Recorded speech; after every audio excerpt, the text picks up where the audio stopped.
ambao tumekusanyika hapa kwa ajili ya ibada hii ya misa takatifu, kwa ajili ya kuweza kuomba huruma ya Mwenyezi Mungu kwa ajili ya ndugu yetu William Vangimembe Lukuvi,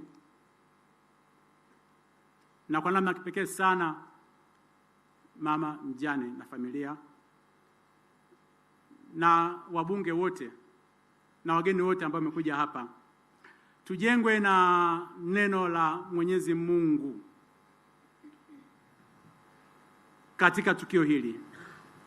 Tuanze na somo la kwanza linalotoka katika kitabu cha Ayubu, ambaye historia yake alikuwa ni mcha Mungu, na kitendo hiki cha kuweza kuwa mcha Mungu kilimpelekea mpaka Mwenyezi Mungu akajivunia juu ya Ayubu. Siku moja shetani akapita mbinguni kule. Usisahau, shetani haogopi kwenda kwa Mwenyezi Mungu kwa sababu alikuwa huko anaenda kwa Mwenyezi Mungu. Sasa Mwenyezi Mungu alikuwa na kikao na watu wake, ilikuwa kama ni bunge, wanapanga mipango katika swala zima la wanadamu huko. Shetani akapita. Ni kama vile ukiwa unasali au unaswali, umezama katika ibada, unashangaa kitu kinapita sharp, unaanza kuwaza mambo mengine ya ajabu ajabu, naye akapita. Alipopita Mwenyezi Mungu akasema, "Wewe shetani, umetoka wapi?" Akasema, "Nimetoka duniani." Mwenyezi Mungu akasema, "Umemwona Ayubu, mtumishi wangu mwaminifu? Hakuna mtu mwingine kama Ayubu." Shetani akamwambia, "Wewe Mwenyezi Mungu, si umemlinda? Umeweka mkono juu yake? Huyo usizani kama anakuabudu tu bure. Mguse uone kama hata kuasi." Basi Mwenyezi Mungu akasema, "Huyo hata ufanyeje ni mwaminifu." Akasema, "Basi niruhusu." Mwenyezi Mungu akasema, "Nakuruhusu Ayubu. Nakuruhusu shetani, mguse." Siku moja akasikia watoto wake walikuwa kwenye sherehe, wamekufa wote. Alikuwa tajiri wa mali, zote zikaibiwa, moto ukaja ukaangamiza. Akajikuta ghafla amekuwa maskini. Neno alilotamka Ayubu katika kipindi hicho kigumu, akasema, "Vyote hivyo vimetoka kwa Mwenyezi Mungu. Bwana ametoa na Bwana ametoa." Akalibariki jina la Bwana. Ndugu zangu, usidhani kama unapopata magumu, misiba, matatizo kwamba umetenda dhambi. Tusidhani kama baadhi ya wenzetu, baadhi ya familia wanapopata misiba na magumu kwamba kuna dhambi imetendeka. Hapana. Kuna mengine Mwenyezi Mungu huwa anaruhusu kwa ajili ya utukufu wake. Kumbe maisha ya Ayubu zilikuwa ni tambo kati ya Mwenyezi Mungu na shetani. Huyu Ayubu akajikuta amepata misiba. Baadaye shetani akapita tena. Mwenyezi Mungu akasema, "Unaona alivyo mwaminifu?" Shetani akasema, "Amna, mguse afya yake." Ayubu alipata magonjwa.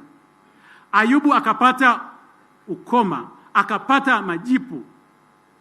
Alipopata yale majipu, wakaja marafiki zake, wakasema, "Kwa ugonjwa huu uliopata Ayubu, wewe umetenda dhambi." Akasema, "Ndugu zangu, mnanifahamu. Nimetenda dhambi gani?" Wakasema, "Amna, haiwezekani ghafla, misiba mara magonjwa, wewe umetenda dhambi." Aliyeleta maumivu makubwa alikuwa ni mke wake. Akasema, "Wewe baba, wewe umejifanya unasali, kila siku unatoa sadaka, unapeleka huko kwa Mwenyezi Mungu. Haya, watoto wamekufa, wewe mwenyewe umeugua, mali zimeondoka. Mkufuru Mwenyezi Mungu ili ufe vizuri." Akasema, "Siwezi kufanya kitu kama hicho." Mke wake akamwacha, Ayubu akabaki peke yake. Nyakati za magumu, hata wale wapenzi wako watakuacha. Nyakati za magonjwa, nyakati ngumu za majaribu. Basi ndipo Ayubu alipoachwa na mke wake, ameachwa na marafiki zake, mali zimeondoka, watoto wake wamekufa, amebaki peke yake, akatamka maneno haya ambayo tumeyasikia. Akasema, "Laiti maneno yangu yangeandikwa sasa, laiti yangeandikwa kitabuni, yakachorwa katika mwamba wa milele." Yani yachorwa kwenye mwamba wa milele kiasi kwamba hakuna mtu yote anaweza kafika pale akafuta kwa kalamu ya chuma na risasi. akasema yangeandikwa maneno mnielewe ninapita katika mazingira gani, mnielewe nipo katika kipindi gani, hata nikizungumza hamwezi kunielewa. Akasema lakini mimi najua kuwa mtetezi wangu yu hai. Tumsifu Yesu Kristo. Familia, naomba katika kipindi hiki ambacho pia taifa linapita mara misiba, mara taarifa hizi, tujue kabisa kwamba Mwenyezi Mungu mtetezi wetu yu hai. Tumsifu Yesu Kristo. Tusianze kufikiria kwamba fulani amefanya makosa kama haya, amefanya hivi ni sababu zake. Hapana. Mtetezi wetu yu hai hadi katika mazingira magumu ya kuweza kuondokewa na viongozi mbalimbali. Mtetezi wetu yu hai. Akasema ninajua kwamba nisipokuwa na mwili, hata kama mwili wangu umeharibika, nitamwona Mungu. Na mimi nitamwona mimi nafsi yangu. Na macho yangu yatamtazama wala si mwingine, mtima wangu unazimia ndani yangu. Katika somo la Injili ambalo tumelisikia, tunakutana na familia moja. Hiyo familia ilikuwa na watu watatu. Familia hiyo ilikuwa inajumuisha kwamba kaka mkubwa alikuwa anaitwa Lazaro. Wakawa na wadada wawili, mmoja alikuwa anaitwa Martha, mwingine akawa anaitwa Maria. Familia hiyo ilikuwa inaishi eneo la Betania. Yesu Kristo alikuwa ni rafiki wa hiyo familia. Kwa nini? Ni eneo peke yake katika Biblia inazungumza kwamba familia hii ilimpokea Yesu, akawa ana sehemu ya kuweza kuishi na kuweza kulala.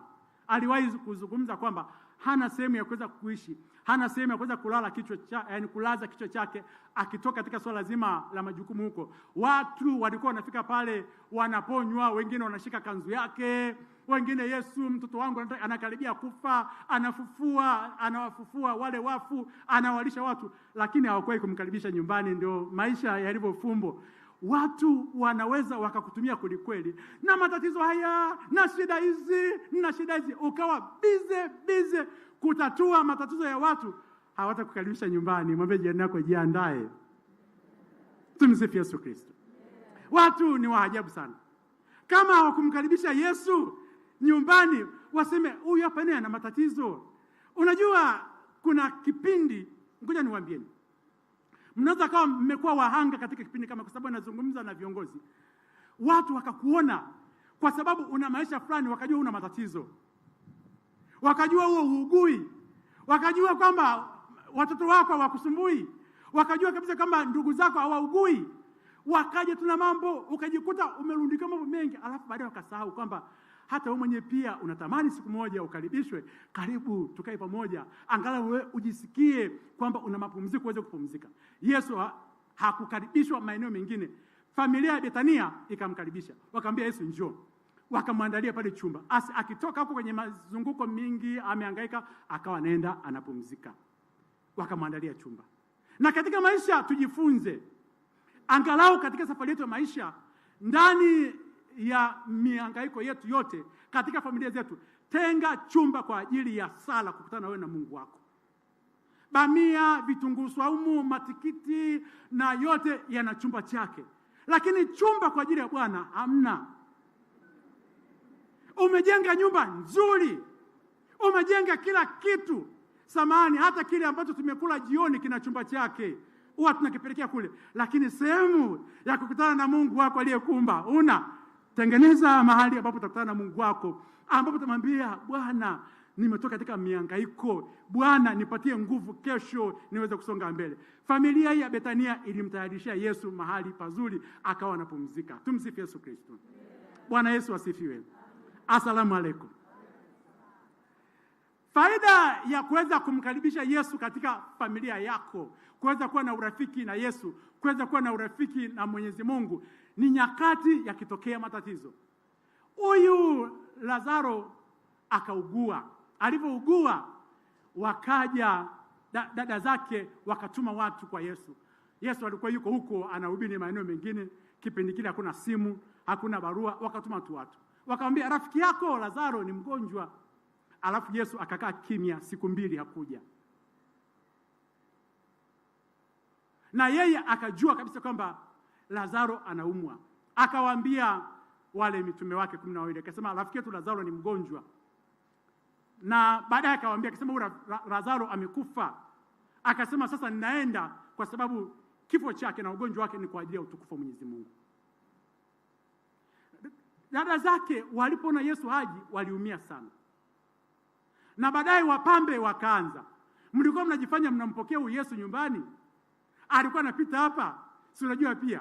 Yaani Yesu ndio alikuwa ndio gumzo la mjini kipindi kile, alikuwa habari ya mjini. Akipita watu zaidi ya 500 wanamfuata. Hasa kila siku nenda kwenye ile familia. Watu walikuwa wanatamani mbona haji kwenye familia yetu?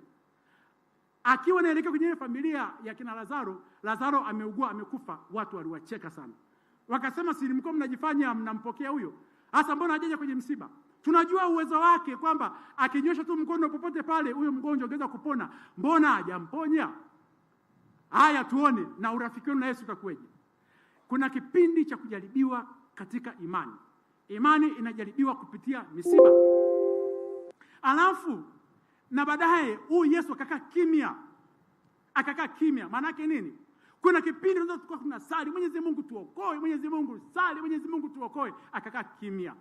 Sio kwamba hajatusikiliza maombi, anajua tunachokipitia.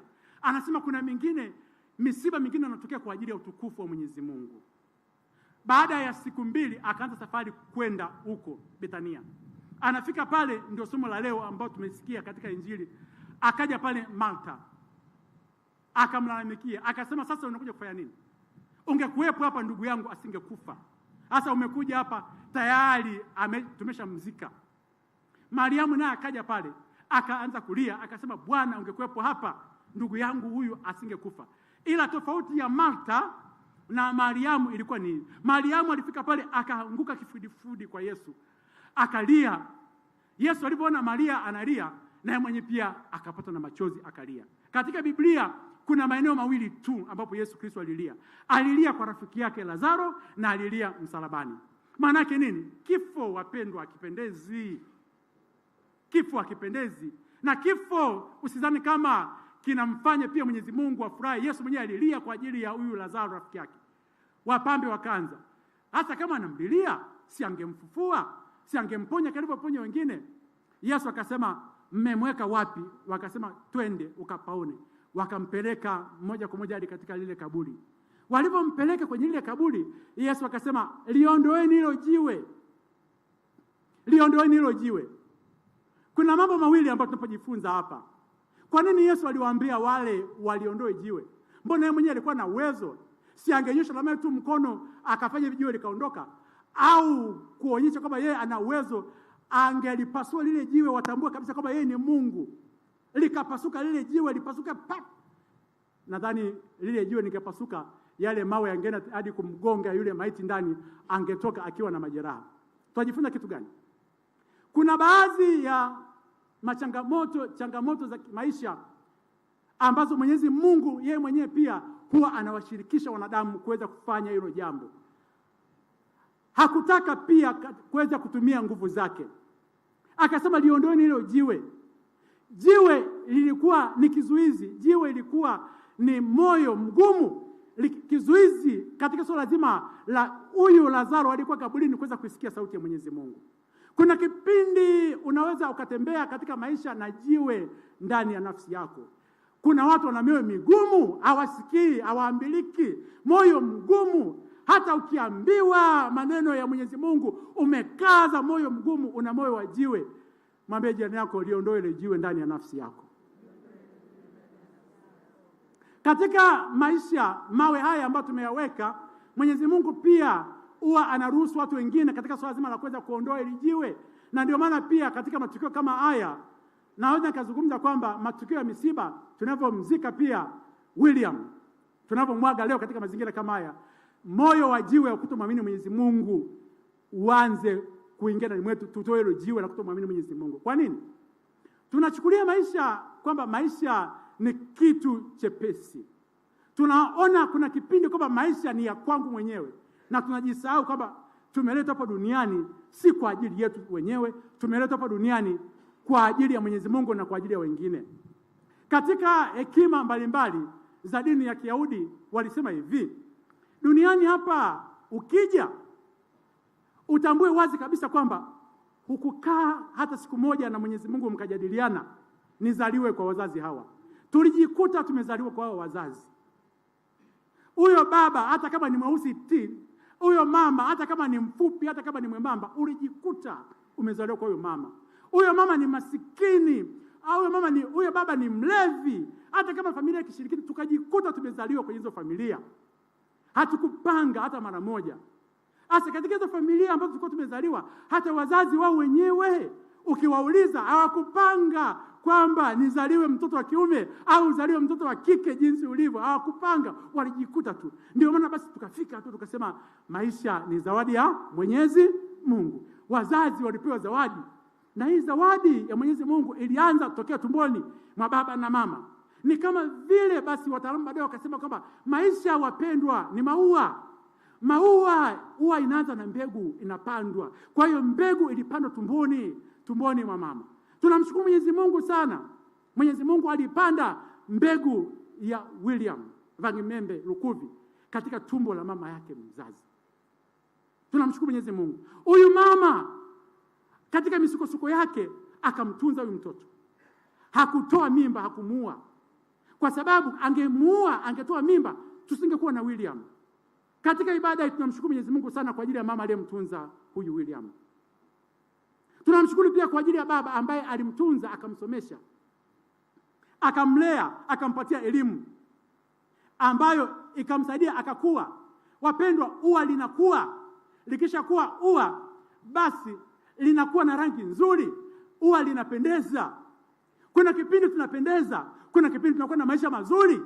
Lakini katika swala zima la maisha, kama ni ua, sisi tukasahau katika uzuri wetu. Tujitahidi sana wapendwa, tuweze kuwa ni harufu nzuri kwa wengine.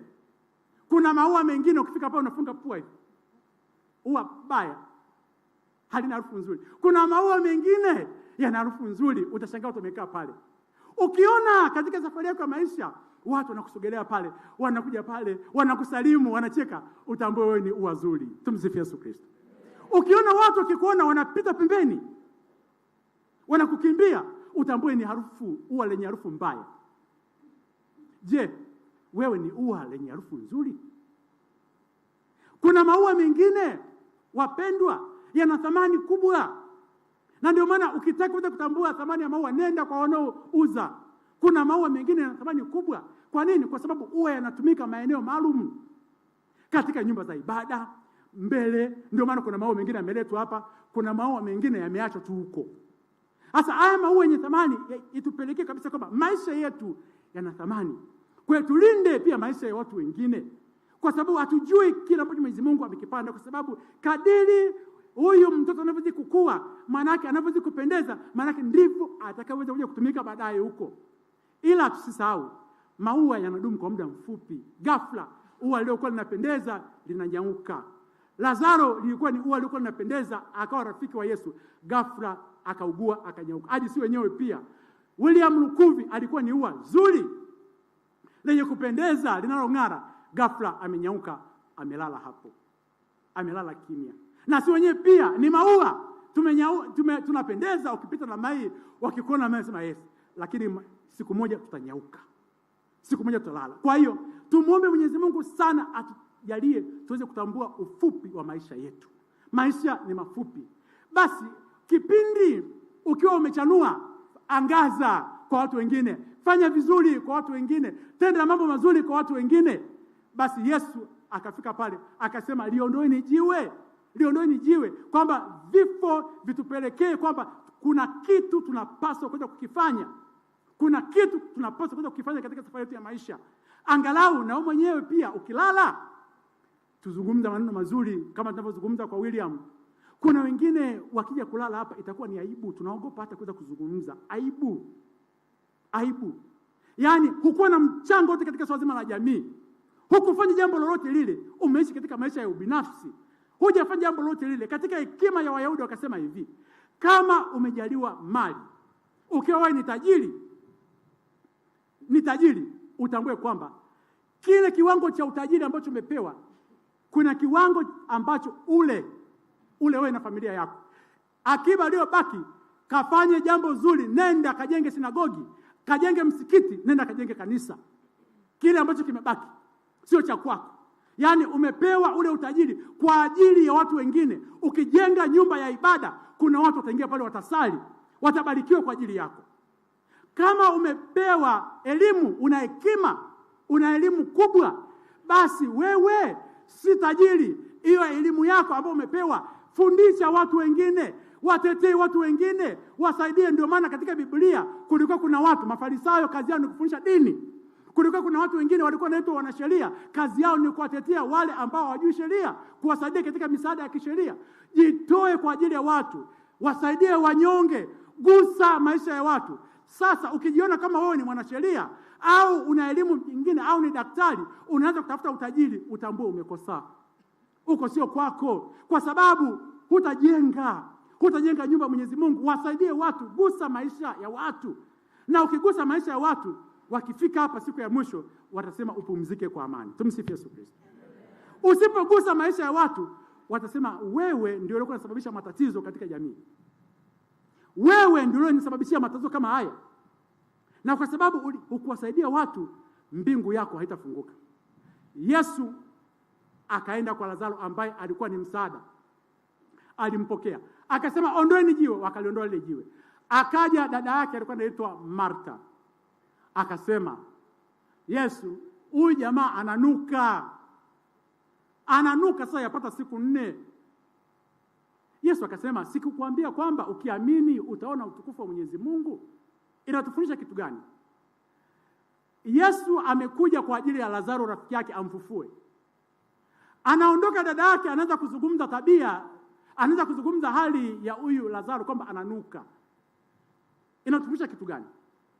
Kuna kipindi hadi katika nyumba za ibada unaweza kufika ukasema hivi unamjua William wewe? Unamjua mambo yake wewe? Ukaanza kuzungumza yale aliyokuwa ananuka, wakati Mwenyezi Mungu hana mpango na harufu yake. Tukaanza kujikuta tunaanza kuzungumza maneno mabaya juu ya watu wengine. Ukaanza kwenye vijiwe huko, hamjui yuko hivi. Sikiliza, hiyo sio habari yako wewe. Kazi yako ondoa jiwe. Kuna kitu Mwenyezi Mungu anataka aje kifanye. Habari za kunuka sio za kwako. Maana yake nini? Tuache kuzungumza maneno mabaya kwa wenzetu katika safari ya maisha. Kama ananuka, mwache. Si mtoto wa Mwenyezi Mungu, si mali ya Mwenyezi Mungu. Ulimzaa wewe. Wewe ndio uliyempandikiza katika tumbo la mama yake. Tunaumizana sana wapendwa. Tunaumizana sana. Fulani yuko hivi, fulani yuko hivi, fulani yuko hivi. Hufanyi jambo lolote katika swala zima la jamii. Kila siku chongeana. Ya nini? Mwenzako ananuka. Kama ananuka, msaidie basi. Mletee perfume ili asinuke. Sasa hiyo itusaidie katika taifa letu. Liweze kuwa ni taifa la kuweza kuwainua wenzetu. Sio taifa la roho ya Martha ya kuzungumza fulani ananuka. Kila mmoja ambaye amekuja hapa duniani, Mwenyezi Mungu ana mpango na yeye. Amepita katika swala zima la magumu, tumuombe. Amepita katika swala zima la magonjwa, tumuombe. Tumsaidie. Tusianze kuzungumza mambo mengine mabaya. Tuweze kuwa ni chanzo cha kufanya nchi yetu iweze kusonga mbele. Maneno mabaya hayawezi kutusaidia hata mara moja. Huyu Martha alidhani kama sifa kuzungumza manuko ya kaka yake mbele za Yesu. Yesu akasema kaa pembeni.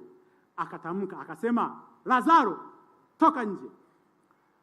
Fundisho la mwisho, Yesu hakutaka kuweza kuingia katika kaburi la Lazaro.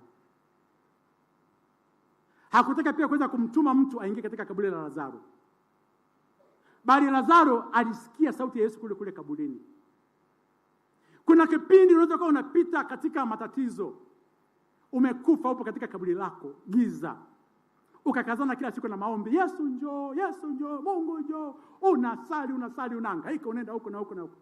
Amna, kuna matatizo mengine ni ya kutoka tu wewe mwenyewe kwenye kaburi. Toka tu katika tabia mbaya yako, toka tu. Yaani toka. Acha kusingizia vitu vingine. Yaani vingine vya kutoka tu. Hilo ni kaburi lako. Acha kumuita Yesu kila siku aje kwenye kaburi lako. Unajijua kabisa kama ni mbea, unajua kabisa kama ufanyi kazi, kila siku kusengenya wenzako, kila siku unasema ovyo, ni mlevi, uwajibiki. Toka kwenye hilo kaburi. Umesikia sauti kila siku kwenye ibada unaambiwa acha mambo mabaya. Kipindi hiki cha Kwaresima wapendwa, tulikuwa tumefunga, Wakristo wamefunga, Waislamu wamefunga. Bado kwenye video unashangaa mtu amekaa pale amerundika supu imejaa hivi na kisahani. Mtu gani wewe hujui wakati wa kujiliwa kwa Mwenyezi Mungu? Mtu gani wewe husikii sauti ya Mwenyezi Mungu, kiburi cha uzima? Kila siku hapa, siku ya Ijumaa wenzako wanaenda kuswali msikitini hapa, wenzako Jumapili, Jumatano wanaenda kusali pale, umekaa tu ndani. Wewe unataka kitu gani wewe? Toka kwenye hilo kaburi, toka. Unasema maisha magumu, giza, toka kwenye hilo kaburi. Toka kwenye hilo kaburi. Lazaro akatoka. Alipotoka, kulikuwa ni mbali kwenye kaburi la Lazaro, mbali mwenzano niliingia. Mbali. Chini huko kweli kweli. Niliingia kwenye kaburi nikasema huyu jamaa alikuwa ni mwamba. Akatoka. Alafu alikuwa anapanda ngazi, amefungwa. Alipofika huko juu, Yesu akamwambia mfungueni aende zake. Ina maana gani? Tupo katika kipindi ambacho watu wengi wameacha kusali kwa ajili ya Mwenyezi Mungu, kuishi katika hekima ya Mwenyezi Mungu. Wanaishi katika swala zima la kutegemea tu maombi, kufunguliwa na vifungo mbalimbali. Hawataki kuweza kutoka katika kaburi. Ukishatoka Yesu ataagiza watu wengine waweze kumfungua, aweze kwenda zake. Lukuvi amefungwa, ipo kwenye kaburi, ipo kwenye hilo jeneza. Tumemfunika na bendera ya taifa kwamba alitumikia taifa. Wengine wanasema kwamba alikunywa bendera ya taifa. Amefungwa. Anatusubiri sisi, ambapo Yesu pia anatushirikisha, mfungueni William Lukuvi aende zake. Tumfungue ndani ya mioyo yetu, ndani ya nafsi zetu. Naanza na mjane, mfungue mume wako aende zake. Misa hii tunasali kwa ajili yake. Tunasali misa kwa ajili ya huruma Mwenyezi Mungu. Waziri Mkuu, Mheshimiwa, mfungue William Lukuvi aende zake kwa ajili ya taifa letu la Tanzania. Na viongozi wote tumfungue aweze kwenda zake. Tumuombee aweze kwenda zake. Ameshatimiza wajibu wake vizuri. Tumfungue aweze kwenda zake akapumzika kwa Mwenyezi Mungu. Tusianze kumweka ndani ya mioyo yetu. Ametimiza wajibu wake. Tujiulize sisi, je, baada ya matukio hapa duniani, sisi tukilazwa hapo wataongea mambo mangapi? Mheshimiwa Spika, kwa niaba ya wabunge wote, mfungue William Lukuvi aende zake. Hata kama alikuwa na makosa mbalimbali, tumfungue aweze kwenda zake akapumzike kwa amani. Mbarikiwe sana.